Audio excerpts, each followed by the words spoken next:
Hello दोस्तों, कैसे हैं आप सब। हमारी कहानियां देखने के लिए हमारे चैनल को सब्सक्राइब कीजिए और हाँ, बेल आइकॉन पर क्लिक करना मत भूलिएगा। बचाओ बचाओ। आप सबका मेरी जान बचाने के लिए बहुत बहुत शुक्रिया। अगर आप यहाँ नहीं रहते तो मैं इस नदी में डूबकर ही मर जाता, क्योंकि मुझे तो तैरना भी नहीं आता। लेकिन आप सब यहाँ क्यों रहते हैं? क्योंकि भाई साहब, नदी के बीच में तैरता घर ही हमारा ससुराल है। लेकिन ऐसा क्यों? इस नदी के उस तरफ तो गांव है, फिर तुम सब वहाँ क्यों नहीं रहते? उसके इस सवाल से पायल और उसकी जेठानी और दोनों पति चुप हो गए। आखिर ऐसा क्या हुआ था, ये जानने के लिए इस कहानी की शुरुआत में चलते हैं। मोहन और अमित दोनों भाई मछलियां पकड़ते थे और उनकी पत्नियां अर्चना और पायल उन्हें बाजार में बेचती थी। अरे वाह, इस बार तो बहुत सारी मछलियां लाए हो आप लोग। हाँ, जाओ और जल्दी से इन्हें बेच आओ और फिर शाम को हम सबके लिए मछली भात बनाना। नूरपुर गांव में रहने वाला ये परिवार नदी से मछलियां पकड़कर उन्हें बाजार में बेचकर अपनी रोजी रोटी चलाते थे। ऐसे ही एक रोज, सुनिए जी, आज मौसम कुछ ठीक नहीं लग रहा, नदी भी काफी उफान पर है। ऐसा कीजिए, आज आप मछली पकड़ना रहने दीजिए। पायल, घबराओ नहीं, हमें कुछ नहीं होगा। चलो अमित। दोनों भाई जाल लेकर नदी पर चले जाते हैं, लेकिन कुछ ही देर में नदी में ऊंची ऊंची लहरें उठने लगी, जिसे देख दोनों भाई घर लौट जाते हैं। फिर उस रोज काफी तेज बारिश और आंधी तूफान आता है। नदी भी काफी उफान पर थी, जिसके कारण पूरे गांव में बाढ़ आ जाती है और देखते ही देखते काफी घर उस नदी में समा जाते हैं और वहाँ की जमीन भी काफी खराब हो जाती है। इन सब में किसी की जान तो नहीं जाती, लेकिन काफी लोग बेघर हो गए थे। गांव में कुछ लोगों के घर सही सलामत बच गए थे, लेकिन उन दोनों के पास तो और कोई चारा भी नहीं था। हमें थोड़ी जमीन ही चाहिए काकी, जिस पर हम अपना घर बनाकर रह सके। सिर्फ एक कमरे के लिए जगह दे दीजिए। पैसे लाओ और जमीन ले लो। अरे ये जमीन हमने खून पसीना बहा कर ली है, फ्री में कोई जमीन थोड़ी ना मिलती है। इस तरह गांव में सभी उनकी मदद के लिए मना कर देते हैं। अब हम सब कहाँ जाएंगे? इससे तो अच्छा होता घर के साथ हम भी उस नदी में बह जाते। ऐसा मत कहो, ऊपर वाले पर भरोसा रखो, वो हमें जरूर कोई रास्ता दिखाएगा। अब इस तरह वो सभी चलते चलते उस नदी के किनारे बैठ जाते हैं। अब वो नदी शांत थी। तभी पायल की नजर उस नदी के बीच में तैरते एक टापू पर जाती है। वो क्या है? ऐसा लग रहा है जैसे नदी के बीच कोई जमीन है। नदी के बीच ये जमीन तो किसी की नहीं होगी। इसका मतलब हम उस टापू पर जाकर रह सकते हैं। कम से कम वहाँ हमें घर बनाने से कोई मना तो नहीं करेगा। लेकिन क्या नदी के बीचों बीच रहना हमारे लिए सही रहेगा? लेकिन हमारे पास और कोई जगह भी तो नहीं है। अब वो सभी नाव पर सवार होकर उस टापू तक पहुँचते हैं। ये जगह तो जितना सोचा था उससे काफी बड़ी है और यहाँ पेड़ पौधे भी हैं। अब हम यहीं पर घर बनाएंगे। हाँ, यहीं बनाएंगे अब हम अपना नया ससुराल। दोनों के पति पेड़ से लकड़ियाँ काटते हैं। इतनी लकड़ियाँ काफी हैं। हाँ, अब आप इसमें से थोड़ी लकड़ियाँ जला लीजिए, हम खाना बना देती हैं। रात होने को खाना खाकर आराम कर लेंगे और कल घर बनाने की तैयारी करेंगे। सभी खाना खाकर उस टापू पर आग जलाकर सो जाते हैं। अगले दिन होते ही वो सभी लकड़ी का घर बनाने की तैयारी में लग जाते हैं। सभी मेहनत करके अपना घर बना लेती हैं, जिसके बाद पायल घर के बाहर जमीन खोदकर कुछ बीज बो देती है। ये तुम क्या कर रही हो पायल? मैंने सब्जियां बोई हैं, अब हमें सब्जी भी इसी टापू पर मिल जाएगी।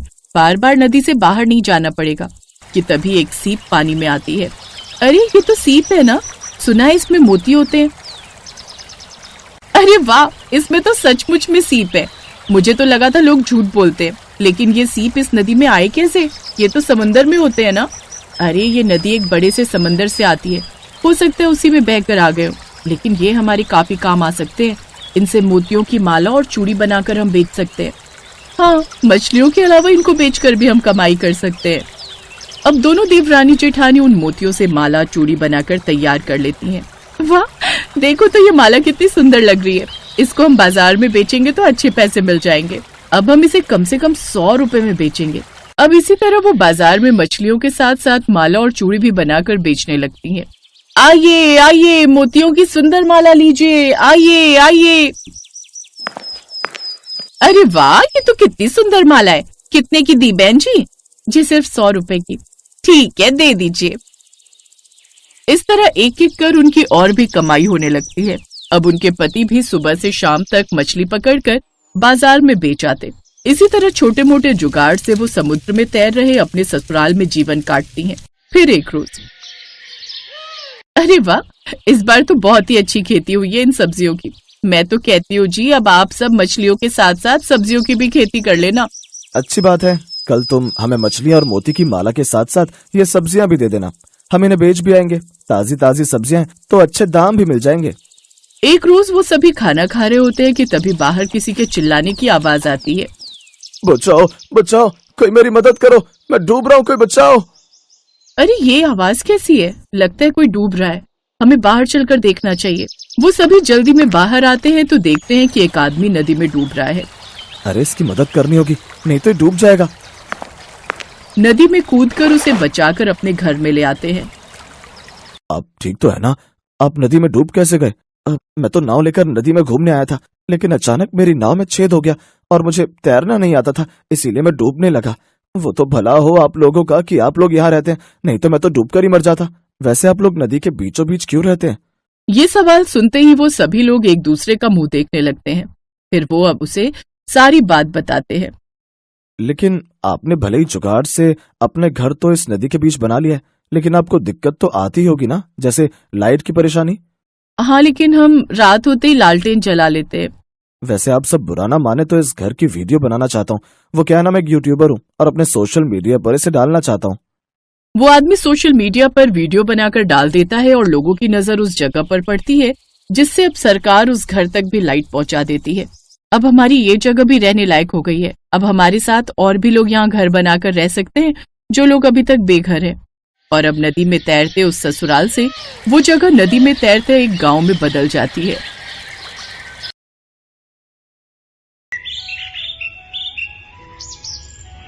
सोनपुर गांव में सोनिया अपनी सास कमला के साथ रहती थी। वो दोनों बेहद ही गरीब थीं। उनके पास राधा नाम की एक गाय थी जो दिन में 2 बार सुबह शाम दूध देती थी। उस गाय का दूध बेचकर ही उन दोनों का गुजर बसर हो पाता था। सोनपुर गांव में लगभग सभी ने नए जमाने को देखते हुए अपने पक्के घर बनवा लिए थे, लेकिन बेचारी गरीब सास बहू किसी तरह अपने पुराने और कच्चे घर में ही जीवन काट रही थी। सर्दियों का मौसम आ चुका था और चारों ओर ठंडी ठंडी बर्फीली हवाएं चल रही थी। एक शाम कमला अपनी बहू से, बहू, अरे ओ बहू, देख तो जरा, शायद दरवाजा खुला रह गया, बाहर से ठंडी ठंडी हवा आ रही है।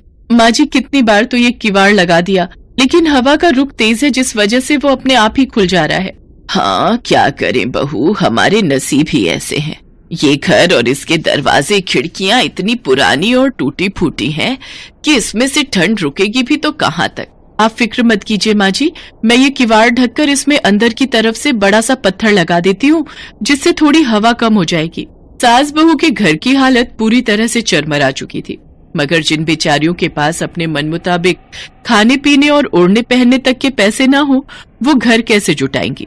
जैसे तैसे सोनिया ने जुगाड़ करके वो दरवाजा बंद किया और खा पी कर सो गई। उनकी आंख लगे अभी कुछ घंटे हुए थे कि उनकी गाय ने जोर जोर से रंभाना शुरू कर दिया। हाय रे मरजानी, राधा को क्या हो गया जो आधी रात को चिल्ला चिल्ला कर हमारी नींद खराब कर रही है।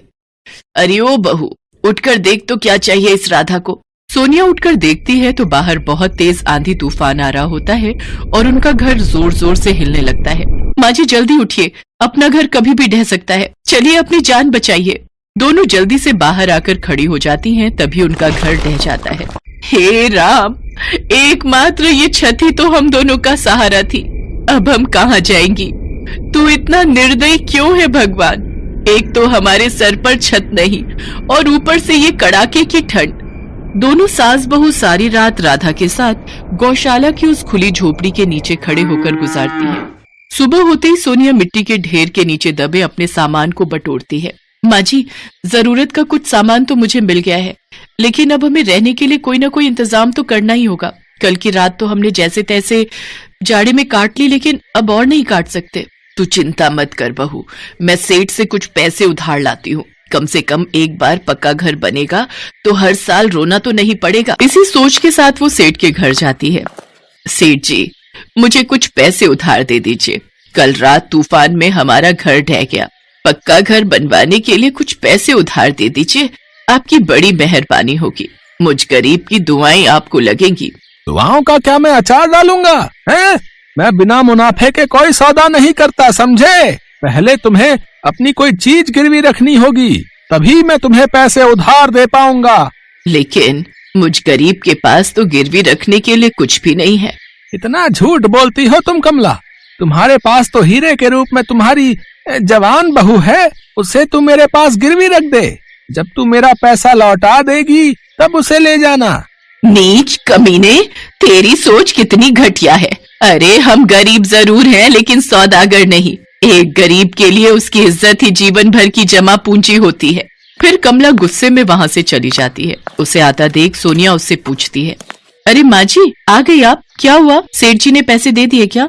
कमला उसको सारी बात बता देती है, जिसे सुनकर सोनिया को बड़ा धक्का लगता है और वो कहती है, आज भी दुनिया में ऐसे भेड़िए बैठे हैं माँ जी, जो गरीब बेसहारा औरतों को अपना शिकार बनाना चाहते हैं। वो तो ऊपर वाले का शुक्र है कि दूध खरीदने वाले ग्राहकों ने हमें दूध के पैसे दे दिए, लेकिन बहू इतने कम पैसों में पक्का घर नहीं बन सकता। अभी वो दोनों बात कर ही रही होती हैं कि तभी वहां सेठ अपने कुछ लोगों के साथ पहुंच जाता है और कहता है, शायद तुम भूल रही हो, तुम्हारी ये जमीन अब मेरी है। तुम्हारे पति ने इस जमीन को मेरे पास गिरवी रखा था, लेकिन वो उसको छुड़वाए बिना ही मर गया, इसलिए अब इस जमीन पर मेरा कब्जा है। चलो अब निकलो यहाँ से। बेचारी दोनों सास बहू दुखी मन से वहां से अपने सामान की पोटली उठाकर चल पड़ती हैं। साथ ही राधा को भी अपने साथ ले लेती हैं। रोते रोते दोनों नदी किनारे पहुंच जाती हैं। मेरी तो कुछ समझ नहीं आ रहा बहू कि क्या करे। पहले तो सर से छत गई थी, लेकिन अब तो जमीन भी चली गई और हमारे पास तो और कोई जमीन भी नहीं है जहां हम अपना घर बना पाए। अब फिक्र मत कीजिए माँ जी, कोई न कोई हल जरूर निकल जाएगा। फिर राधा को प्यास लगती है तो वो जोर जोर से रंभाने लगती है। सोनिया उसको नदी की ओर पानी पिलाने ले जाती है। तभी रोते हुए सोनिया के आंसू नदी में गिर जाते हैं। उसके आंसू नदी में मिलते ही वहां नदी देवी प्रकट होती है, जो उनसे कहती है, तुम दोनों फिक्र मत करो बच्चों, अगर तुम्हारे पास घर बनाने के लिए जमीन नहीं है तो इस नदी पर तुम घर बना सकती हो। नदी पर घर? लेकिन यह कैसे मुमकिन है नदी देवी? सब कुछ मुमकिन है पुत्री। तुम मेरी इस नदी पर अपना घर बनाकर ताउम्र यहाँ रह सकती हो। तुम दोनों को यहाँ से कोई नहीं निकालेगा और इस नदी पर स्वयं मेरी कृपा है तो यहाँ बाढ़ या भूकंप कुछ भी नहीं आ सकता। इस नदी में तुम दोनों आराम से जा सकती हो। तुम्हारी नदी पर बने घर में कोई भी आ जा सकता है, लेकिन तुम दोनों के अलावा और कोई इस नदी पर अपना घर नहीं बना सकता। ये कहकर नदी देवी अंतर्ध्यान हो जाती है। आपका बहुत बहुत शुक्रिया नदी देवी।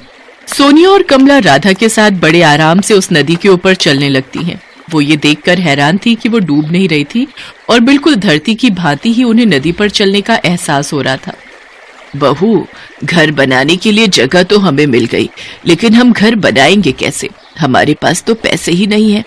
आप परेशान मत होइए माँ जी, हमारा घर जरूर बनेगा, और वो भी बिना पैसों के। जब मैं छोटी थी तब मेरे नाना फूस, मिट्टी और गोबर से घर बनाते थे, तो बस अब हम भी ऐसे ही घर बनाएंगे। इसके बाद दोनों ने सामान इकट्ठा किया और घर बनाने में जुट गए। घर को मजबूत बनाने के लिए सबसे पहले हमें 4 खंभों की नींव रखनी होगी माँ जी। ठीक है बहू। दोनों सास बहू एक दूसरे का हाथ बटाती हुई 4 बांस के खंभे नदी पर खड़ा कर देती हैं।